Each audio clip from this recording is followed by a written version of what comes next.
आपण जर त्या आई वडिलांची सेवा केली, जसं त्या पुंडलिकाला आपल्या दृष्टी समोर आणायचं माय बापो, पुंडलिकासाठी उभा विटेवरी आज देखील माझा पांडुरंग परमात्मा विठेवरती उभा आहे. कशासाठी?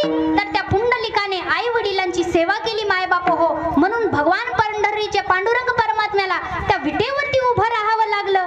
म्हणून तुम्ही काय करायचं? आई वडिलांची जर सेवा केली तर तुम्हाला इथंच काशी, मथुरा, प्रयागराज जे काय आहे ते इथंच आहे माय बाप हो.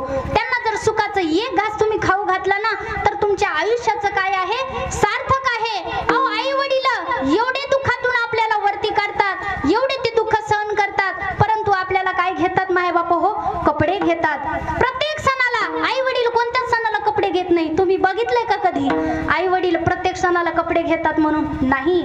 आई वडील कोणत्याच सणाला कपडे घेत नाही, परंतु मुलांना मुलींना मात्र काय घेतात? कपडे घेतात. हे कशामुळे होतं? त्यांना वाटतं की बाबा माझा मुलगा काय आहे? छोटा आहे, याला जेवढी गरज आहे तेवढी मला नाही. मी सगळं बघितलेलं आहे, परंतु ह्याला काय बघायचंय? जग बघायचंय. म्हणून आपल्या आई वडील स्वतःच मन मारतात, परंतु लेकरांना काय करतात? जी इच्छा त्याची आहे ती इच्छा पुरवतात. उरा मंदी माया त्याच्या काळ्या मेघावानी, दाखविना कधी कुणा डोळ्यातल पाणी. जिजू जिजू संसाराचा गाडा हाकला, वतामधी हसू जाई कणावा कला.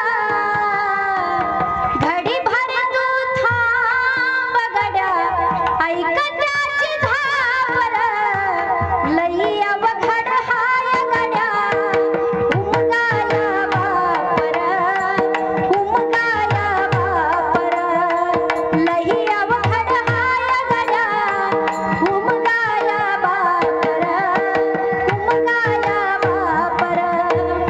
आपण त्या आई वडिलांना कधीही ओळखू शकत नाही माय बाप हो. शेवटी त्या आई वडील आपल्यासाठी एवढे काभाड कष्ट करतात, परंतु शेवटी मुलं काय करतात हो?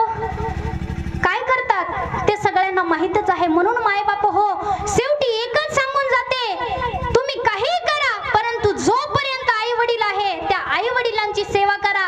तो भगवान पांडुरंग परमात्मा तुम्हाला काहीच कमी करणार नाही.